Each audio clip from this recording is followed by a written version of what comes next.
नमस्कार, मी अर्चना आणि आपण पाहता सी न्यूज चांगल्यासाठी बेधडक. बुलेटिनची सुरुवात करूया हेडलाईन्सने. कोयना वारणा धरण क्षेत्रात पाऊस सुरू. पावसाअभावी रखडलेल्या पेरण्यांना आता वेग येण्याची शक्यता.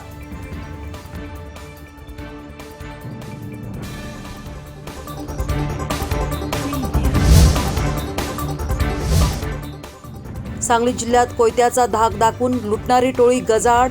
8 गुन्हे उघड. 8.5 लाखांचा मुद्देमाल हस्तगत.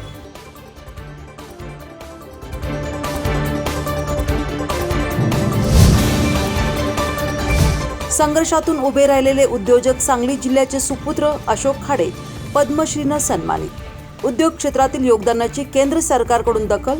आमदार डॉ. सुरेशभाऊ खाडे यांच्यासह मान्यवरांची उपस्थिती.